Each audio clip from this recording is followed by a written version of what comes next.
Кеш жарық, қадірлі достар, біз бүгін екінші рет эфирге шығып отырмыз. Қазақтың бір мақалын еске ұстап, темірді қызған кезінде соқ деп, бүгін екінші мәрте эфирге шығып отырмыз. Қостанайда күн жауын, дала түнеріп тұр. Осындай кезде мынау эфирге шыға алмай жүрген, бұрын шыққымыз келген, бірақ түрлі себептермен шаруа басты болып шыға алмай жүрген олқылықтарымызды немесе жіберген уақытымызды қуып жетейік деген мақсатпен екінші рет эфирге шығып отырмыз. Екінші эфирдің тақырыбы Ахмет Байтұрсынұлының беймәлім тосыннан табылған жаңа мақаласы туралы болмақ. Бұл туралы да біз Егеменді Қазақстан газетіне Бестамақтан жазылған беймәлім хат атты тақырыппен 13 қазан күні жариялаған болатынбыз. Бұдан кейін іле-шала жергілікті Костанайской новости газетінде неизвестная статья Ахмета Байтұрсынова деген мақала жарияладық. Бұл мақаланы, осы эфирдің мақсаты сол мақалаға қысқаша шолу жасау. Қазір жұрт газетті оқымайтын болды. Бұрынғыдай газет атқарып отырған қалың жұрттың қатары сиреді. Көбінесе жұрт интернетті қарайды. Интернеттің ішінде осы шұқып оқып отырғаннан гөрі видео жазбаларды тыңдайтында оқырмандар бар. Соларға арнап осындай эфирді жариялап отырған жағдайымыз бар. Бұл мәселені осылай түсініңіздер деп сұраймыз сіздерден. Біріншіден, мақала қай кезде жазылған? Мақала 1896 жылы Тургайский газетада жазылған. Бұл енді бұл кезде Ахмет Байтұрсынұлы жас жігіт, 1872 жылы дүниеге келген Ахмет Байтұрсынұлы, енді 25 жастағы 24-25 жастағы жігіт. Бұл мақала бұрын соңды жарияланбаған. Біз былтырдан бері Ахаңның тосыннан табылған осымен тосыннан табылған екінші мақаласы туралы жарияладық хабарларды.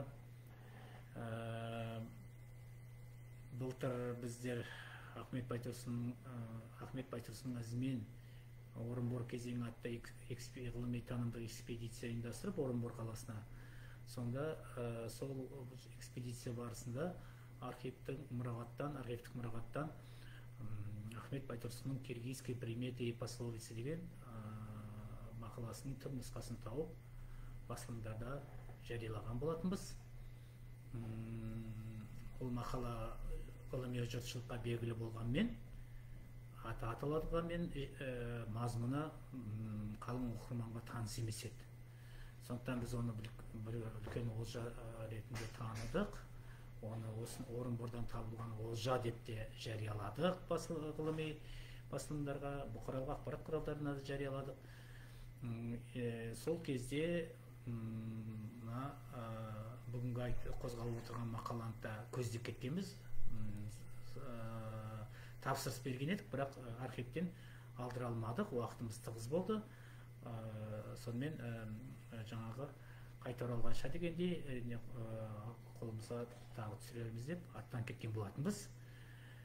Сөйтіп, одан кейін Орынборға барудың сәті түспеді, карантин басталып кетті, локдаун дедік, тағысын дедік. Әйтеуір бір жылға жуық уақытты, бір жылдан астам уақыт созып алдық.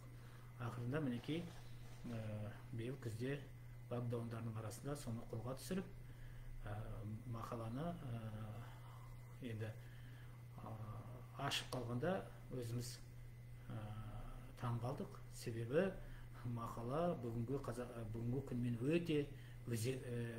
өте өзекті байланысты екен. Себебі мақаланың мазмұны медицинаға байланысты жазылған екен. Бүгін енді бәріміз білеміз, тосыннан келген індетке байланысты, пандемияға байланысты денсаулық мәселесі алдығы орынға шықты ғой біздің Қазақстанда, жалпы дүние жүзінде. Сол енді бір қызық, сол былтырғы экспедицияның кезінде ашылғанда бұл мұндай мәнге ие болмас па еді бұл мақаланың мазмұны. Енді биыл ашылғаннан кейін, биыл ашылып отқанда мінекей пандемия, карантин, тағы да екінші карантин, пандемияның екінші кезеңі келе жатыр деп, біз осы мақаланың үндестігіне, бүгінгі үндестігіне өзіміздің таңғалғанымызды жасырғымыз келмейді. Мақала корреспонденция от нашего корреспондента деп аталады. Бестамакская волос Актюбинского уезда деген орысша мақала. Тургайская газеті жалпы орысша шығып тұрған негізінен. Қазақша берілген мақалалар бар ішінде, дегенмен негізгісі орысша шығып тұрған. Осы мақаланың атауына қарағанда бұл Торғай газеті, Тургайский газеті бұл Ахаңды өзінің корреспонденті ретінде санаған. Енді ол дәл сол ресми түрде болды ма, әлде Ахаң байланыс жасап тұрғаннан кейін жаңағы газет өзі меншіктеп алды ма, ол жағы белгісіз, бірақ осылай атауда осылай беріліп тұр. Бұл мақалада Ахмет Байтұрсынұлы қазақ даласына, әсіресе жаңа өзі тұрып жатқан ауылға 4-ші фельдшерлік пункттың келгенін немесе ашылғанына қуана жазады. Соны қуана хабарлайды, осылай ашылып жатыр деп. Өйткені оның қуанышының себебі ол өзі жазады, мына қазақ даласында арнайы медициналық білім алған адамдар жоқ. Мынау қазақтың бақсы дәрігерлері ол ескі түсінікпен немесе ескі біліммен емдейді. Одан пайда аз. Қазақтар ауруын өткізіп алады. Содан оны дәрігерге, қалада тұратын дәрігерлерге апарған кезде оның ауруын өткізіп алғандығынан кейбір кезде дәрігерлердің өзі де көмектесе алмайды. Оның үстіне қала мен даланың арасындағы жер қашықтығы да, жер мойнының қашықтығы да үлкен проблема дек, үлкен мәселе деген ойды айтады. Осылай айтып, жаңағы оспа дейді, қазақша шешек ауруына қарсы екпе егіп жатқан фельдшерлердің жұмысына ырзашылықпен қарайды. Ол қазақ ауылы дейді, өзім көзіммен көріп отырмын дейді. Мінекей 2 айдан бері фельдшер жұмыс жасап жатыр, фельдшерлік пункт. Біз 200-дей адам келіп қаралды дейді. Бұл деген сөз қазақтар өзінің жаңағы бақсы шамандарына сенгеннен гөрі мінекей медициналық білімі бар, арнайы мамандарға жаңағы сенетіндігін көрсетеді деп қуана жазады. Және де осы орыс поселкелерінде, орыс селолар мен қалаларында медициналық көмек тез адамға жетеді. Ал енді қазақ даласының, қазақ ауылда тұрғандықтан бұл медициналық көмек жетпей жатады. Осы мәселені шешуге жол бастаған әкімшіліктің ісіне разы болады. Мінекей қысқаша мазмұны осындай осы мақаланың. Енді сол жердегі тарихи нелерді қарасақ, 1895-1896 жылы Торғай Ырғыз өңірінде шешек ауруы өте қатты белең алыпты. Сол кездегі статистикалық деректерде мысалы Торғай уезінен 200-дің үстінде адам ауырып, 28 адам қайтыс болды дейді. Ырғызда да сол шамада. Демек, қазақтың жанына қатты батқан мәселені Ахаң сөз етіп отыр. Бізде кеше пневмонияның, ковид тәріздес дейді ма, іспеттес дейміз ба,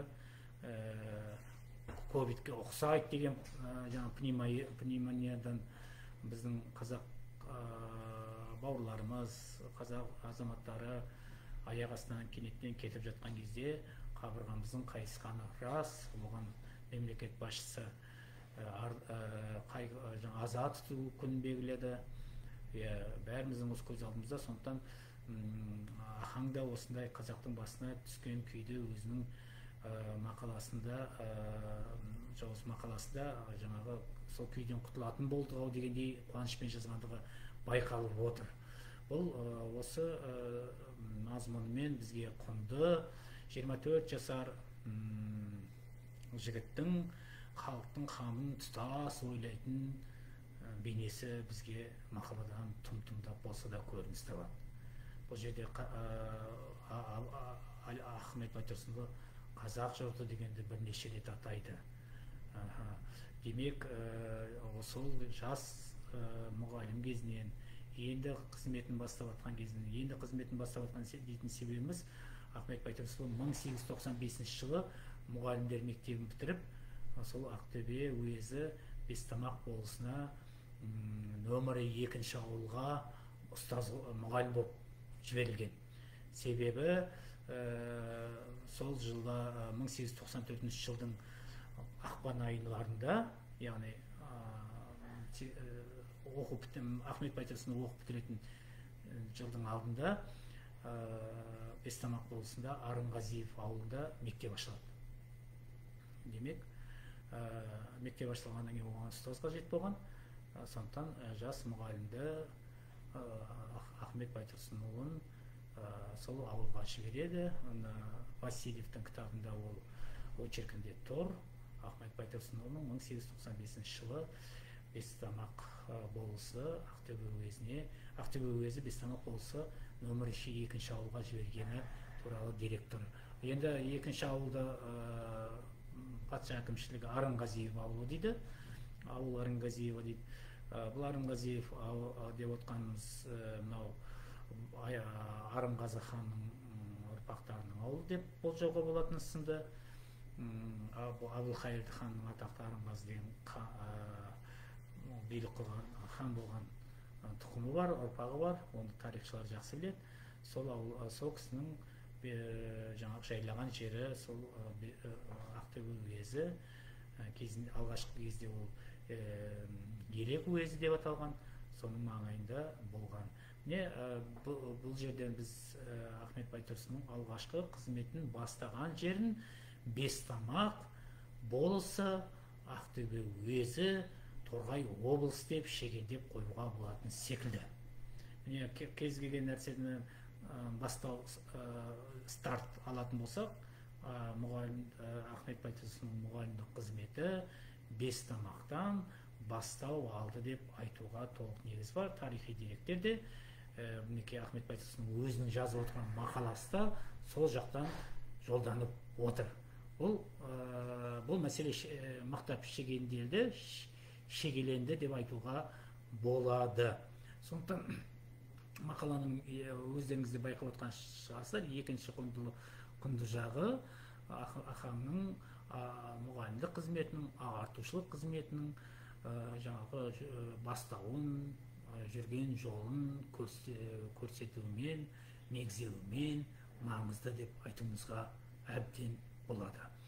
Екінші мәселе, бұл Бестамақ болысы, бұл Ақтөбенің қазір іргесінде, бұл қазір менің шамалауымша Алға ауданы деп аталатын болса керек. Алға ауданы, көп кісілер шыққан Алға ауданынан, атақты кісілер қазақ тарихында орын алған, жаңа тарихында да орны бар кісілер осы Алғадан шыққан. Оның бүге-шүгесін ақтармай қояқ. Бірақ Алға ауданы дегеннен гөрі сол Бестамақ ауданы болғаны тарихи атау қайтып келген дұрыс секілді. Меніңше Алға деген атау мынау коммунистік заманда, кеңес үкіметінің заманында бәріміз коммунизмге ұмтыламыз, коммунизмге бұрын жетеміз деп, алға алға, вперед деп жүрген кезде шыққан аталма деп өзім ойлаймын. Астарында жаңағы тарихи құндылықтан гөрі, тарихи деректен гөрі ұрандық сипаттағы бір атау секілді. Енді мені бұл жағынан Ақтөбе өңірінің өлкетанушылары жақсы білер, бірақ біздің пайымыз осындай. Сондықтан Бестамақ ауданы өзінің атауы қайтып келсе деп ойлаймыз. Бестамақ деген сөз екі сөз түбірден тұр деп есептейміз. Бүгінгі манағы немізге де біршама қатысы бар, манағы эфирімізге де. Онда да құсмұрын сөзінің этимологиясын айтқан болатынбыз. Бұл жолда сол әдетімізбен осы топонимикаға да көңіл бөліп кетейік. Бестамақ деген екі сөзден тұр, бес және тамақ.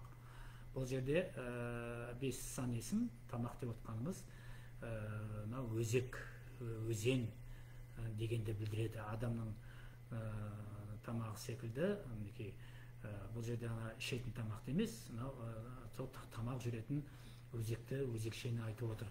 Сондықтан тамақ деген нәрседе өзен деген сөздің атауы бар екендігін ешқашан естен шығармауымыз керек. Мына Бестамақта тұратын кісілердің айтуынша, сол жерде шынымен де көптеген өзендер, өзекшелер көп кездеседі. Сон қазақ мал баққан қазақ, ең бірінші керегі қазаққа шөп пен су, сол шөп пен судың қасиетіне қарап жерге ат қояды. Міне осы мәселемен тұрғанда Бестамақ деген сөз өте тарихи мәні зор. Башқұрт жерінде істерлі тамақ деген жер бар. Сондағы тамақ пен біздің тамақтың екеуі бір мағына екендігі сөзсіз. Өзен деген мәселені білдіретін секілді. Бір қызығы Қостанай өңірінде де Бестамақ деген сөз бар. Жер атауы бар. Бұл Әулиекөл ауданында біздің тарихшы археологтар Бестамақ моласы деп жаңағы көне адамдардың бейітін тапты. Соған табылған жер Бестамақ. Сондықтан могила Бестамақ немесе Бестамақ моласы деген атаумен біздің немізде Қостанай өңірінде де бұл есім кездеседі. Сондықтан Бестамақ біз үшін тарихи атау деп есептейміз. Ол тарихи атау қалпына келіп жатса дұрыс болады ғой деп ойлаймыз. Біздер бұрынғы коммунистік сарынмен қойылған атаулардан, большевиктік санамен қойылған кісі атауларынан бірте-бірте арылуымыз қажет. Бірте-бірте деп айтамыз ғой, енді жалпы қолынан келсе бірден тыйылған дұрыс. Осы бірден тыйып тастасақ, бұл дұрыс болар еді. Өйткені қайта-қайта оралып келе беретін нәрсені біздер қоюымыз керек. Түбегейлі шешіп алғанымыз дұрыс болады деп ойлаймыз. Енді бұл кімнің Бестамақта болғанын осылай нақтылап алдық. Енді Бестамақтан кейінгі Ахмет Байтұрсынның қызмет еткен жеріне, мұғалімдік қызмет еткен жеріне көз салатын болсақ, бұл Бестамақтан кейін 1898 жылы шамамен 3 жылдай осы Ақтөбе уезінде жұмыс істеп, Ахмет Байтұрсынның өзінің туған жеріне қарай жақындаған секілді. 1898 жылдары бұл кісіні біздер Торғай облысы, Торғай уезінің Аманқарағай болысынан байқаймыз. Соның территориясынан сөйтіп ол Аманқарағай болысының нөмірі 2-ші ауылы Әулиекөл деген жерде мұғалімдік қызмет атқарады. Бұл мұғалімдік мектеп переселеністердің келуіне байланысты ашылған болатын. Негізгі ашқан кісілер орыс жұрты. Ахмет Байтұрсынов қызмет еткен кезде мектептің директоры болып Лавшин деген кісі қызмет атқарған. Бұл Әулиекөл өзі көлдердің шоғырланған жері. Сондықтан орыстар оны Семизор деп атайды, қазақша Жетікөл. Сол көлдің біреуі, жаңағы сол көлдің бірінің қасына жаңағыдай болыс баласына ауылдық мектеп ашылған.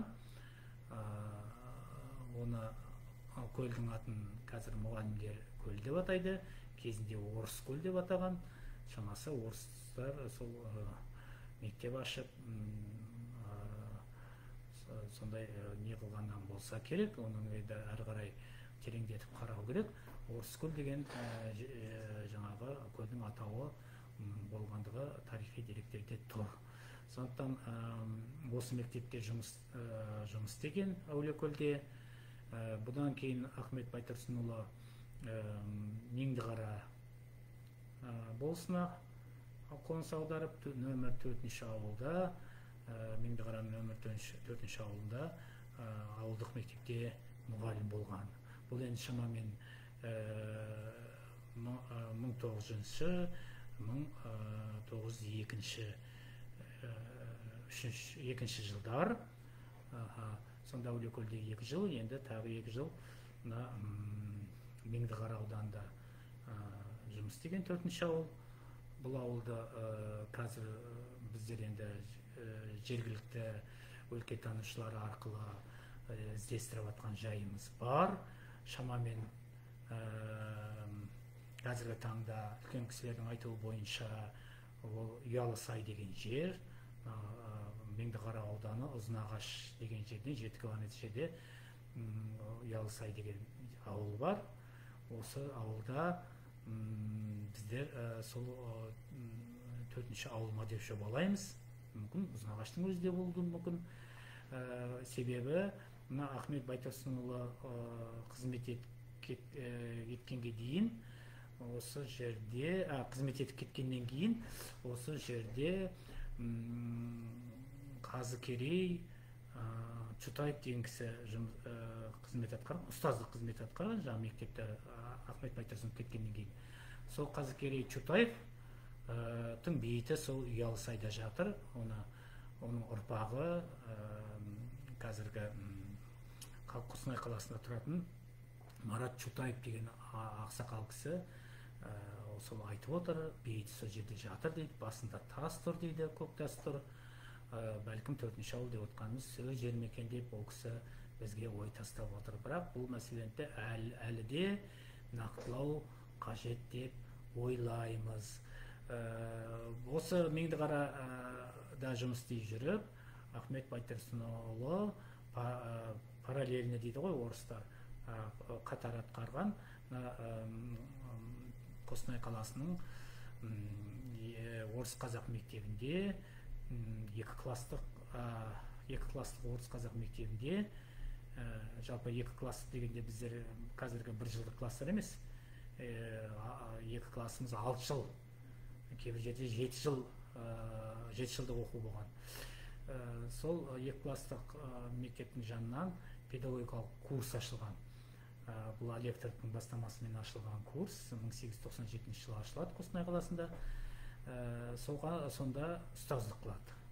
Яғни ол педагогикалық курс деген ол міндетті түрде жатып оқитын нәрсе емес, ол мұғалімдердің қазіргі сөзбен айтсақ, повышение квалификации дейді, мұғалімдердің біліктілігін көтеретін жаңағы курс, оқудың бір түрі, курс. Сол жерде ақаң сол мұғалімді, қазіргі сөзбен айтсақ, мұғалімдердің біліктілігін курсында да жаңағы ұстаздық еткен. Осы жерде жүріп Ахмет Байтұрсынұлы жаңағы Мыржақып Дулатовқа, Елдес Омаровқа, Мұхамеджан Сералиндерге ұстаздық еткен секілді. Мыржақып Дулатовтың өзінің жазған Ахмет Байтұрсынов деген еңбегінде ол Қостанайда өзінің ақаңмен кездескенін жазатын тұстары бар, немесе ақаңмен солай танысқандығын. Сондықтан осы 1900 жылдар мен 1902 жылдардың арасында Ахмет Байтұрсынұлы Меңдіқара болысында және Қостанай қаласында қызмет етті деп болжаймыз. Тарихи деректер соны көрсетіп отыр. Бұл мәселелерді біз әлі де түрде зерттейміз деп отырмыз. Осы мақсатта біздер білім ғылым комитетінің жариялаған жобасына да жоба дайындап отырмыз, ғылыми зерттеу конкурсына да. Себебі бұл тұстар біздің ахаңның ғұмырнамасындағы бір беймәлім тұстар. Ана Әуезов айтты, ана жерде болды, Міржақып айтты, мына жерде болды деп айтамыз да сыдырып кете береміз. Ал енді 1902 жылдан кейін қайда барды бұл кісі? 1902 жылы Алекторовты, Ахмет Байтұрсынұлы Алекторовпен өте жақсы қарым-қатынаста болған. Алектор бұл кезде Орынбор облысының, Орынборға қарайтын Торғай облысының және Орал облысының бас оқу орындарының инспекторы болып қызмет атқарып жүрген. Сол бұл кісіні, Алексей Алекторовты Омбы қаласына ауыстырады. Енді сөйтіп оны Семей, Ақмола облыстарының оқу ісінің инспекторы белгілейді. Патша әкімшілігі орталықтандырған жүйе. 1902 жылы Алекторов солған ауысқан кезде, 1903 жылы Ахмет Байтұрсынұлы Алекторовтың жанына қоныс аударады, немесе жанына қызметке барады. Сондықтан Ахмет Байтұрсынұлы өзінің қазақтың бас ақыны деп айтқан еңбегін мақаласында Ұлы Абайға арнаған 1903 жылы Омбыда Абайдың қолжазба дәптері қолыма түсті дейтін себебі сол. Бұл кезде Омбыда, ахаң Омбыда болған, Алекторовтың жанында қызмет атқарған. Қазіргі қолымыздағы бар мағлұматтар бойынша бұл кісі Алекторовтың іс жүргізушісі қызметін атқарған. Осы Омбыда жүріп Ахмет Байтұрсынұлы Әлихан Бөкейханмен танысты деп ойлаймыз. Көрісті, бұрыннан да сыртынан біліскен болар. Бірақ осы кезде терең танысса керек. Жаңағы Абайдың дәптерін беріп отырған кісі де бұл Әлихан Бөкейхан екеніне сөзсіз. Өйткені мына Бөкейхан танушы, Әлихан танушы Сұлтанхан Аққұлының айтуынша, жазуынша, барынша бұл азамат үлкен еңбек етіп жүр Әлихан тануға. Сол кісінің айтуынша Әлихан Абайдың көз тірісінде оның өлеңдерін шығаруын қолға алған дейді. Демек, 1903 жылы бұл Әлиханның қолындағы дәптерден Ахмет Байтұрсынұлы Абайдың мұрасымен танысқан деп айтуымызға болады. Толық болады.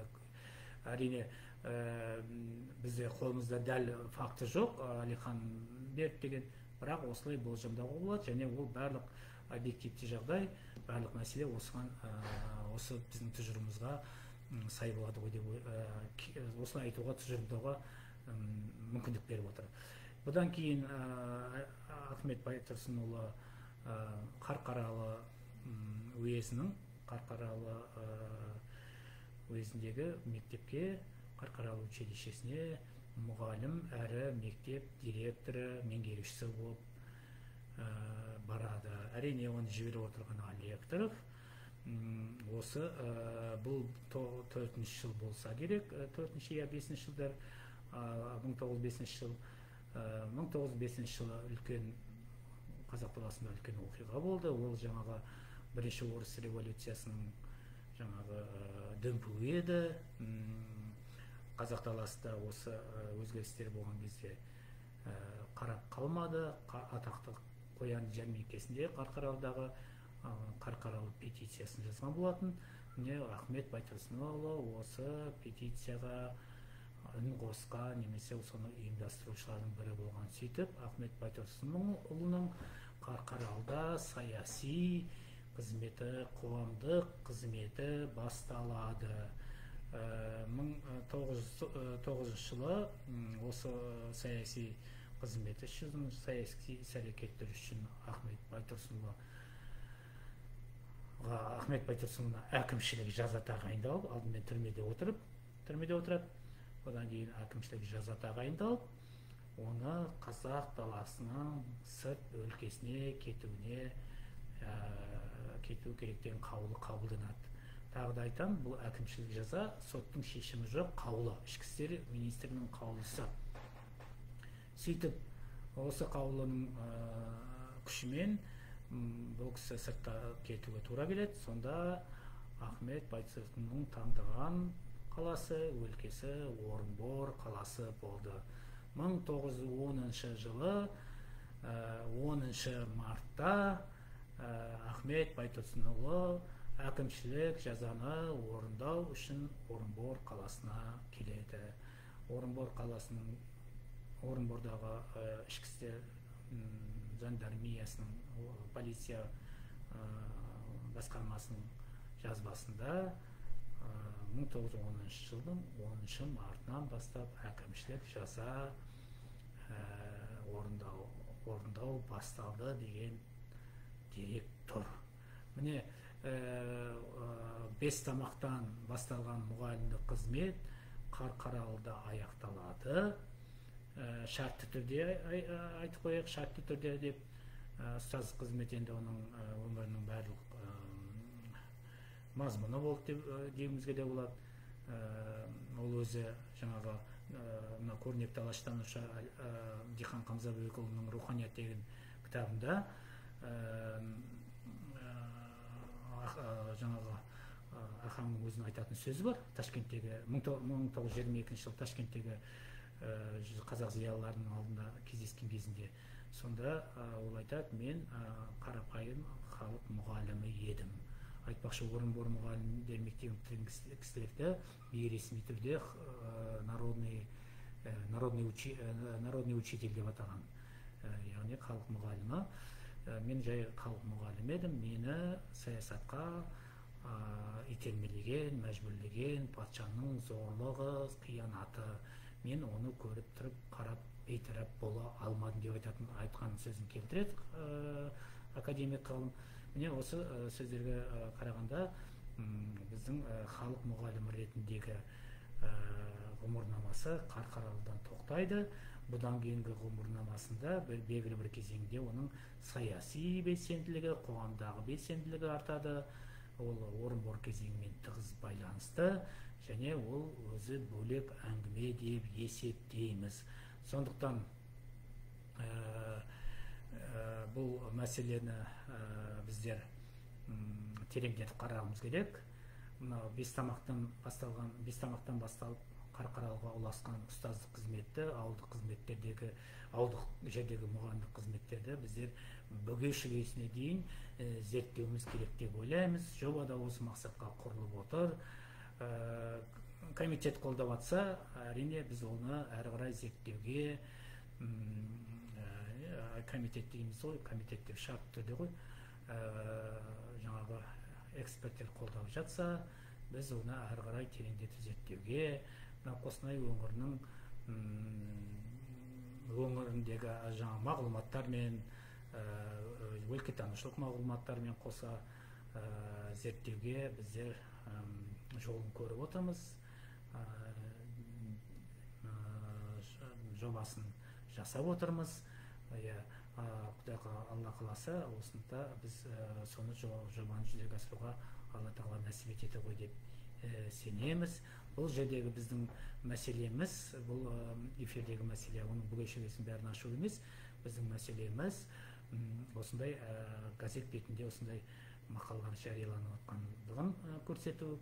Ахаңның қай несін көтермесең де мақаласын қай уақытта да өзекті болып, қазақ қоғамында өзекті болып шығатындығына бір таң қалған нәрсемізден туындап отырған бір эфиріміз деп, немесе осындай видео жазбамыз деп қабылдаңыздар. Індеттен аман болайық, пандемия бізден аулақ болсын, ел жұртымыз аман болсын.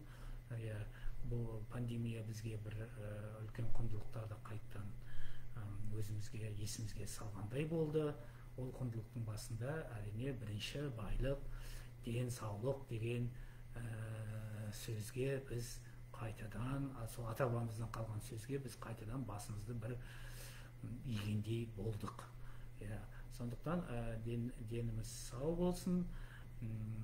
Біздер еліміздің жеріміз үлкен, халқымыз аз, әр адам бізге алтындай. Себебі бұл жердің ресурстарын, бұл жердің мүмкіндіктерін біз адамның күшімен игеруіміз керек. Сондықтан бізге сапалы адамдар қажет, адами ресурс қажет. Пандемияда осын бізде еске салды, қатты еске салды деп ойлап отырмыз. Себебі ең құнды нәрсе бұл жаңағы адами ресурс екендігін тағы бір көрсеткен секілді осы пандемия.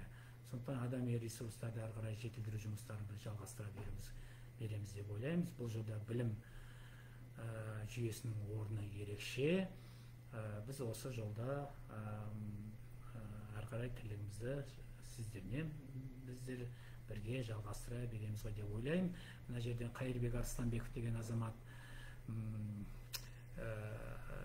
жазып жатыр екен. Экономика ғылымының докторы дейді. Бұл кісі ініміз, өзіміздің қостанайлық азамат. Қазір ЭНСОД ұлттық кеңесте мүше. Қайырбек інімізге де, Қайырбек бауырымызға да жұмысына сәттілік тілейік. Қазір ұлттық кеңес көп жұмыстарды атқарып жатыр. Заң орындарына, парламентке заңдар дайындап жатыр. Сол жолдың ішінде белсенді көрініп жүрген ініміз. Қазір экология мәселесімен де қатты шұғылданып жатыр. Сондықтан біз ойлаймыз, осындай Қайырбек Арыстанбеков сынды жігіттер, жас жігіттердің қатарына жатады Қайырбек Арыстанбеков, Қайырбек ініміз. Осылар осындай бір жақсы істерді қолдап жатыр екен. Істеріне, жұмыстарына сәттілік тілейміз. Бұл Қайырбек сол Ахмет Байтұрсынұлы туған жердің азаматы. Сол атасының есімін естіп, мінекей үн қосып жатыр. Рахмет. Біздер әлде де біз байланысымызды әлде қадай тереңдете береміз деп ойлаймын Қайырбек Арыстанбекпен. Сізге рахмет деп жатыр, өзіңізге де рахмет. Жалпы осымен эфирімізді тоқтатқымыз келеді. Тағы да алдағы күндерде жеңісті күндерде жолыққанша дейтін хабардан айтатын ағамыздың сөзі бар еді. Сол секілді амандықпен жолыққанша қош сау болыңыздар.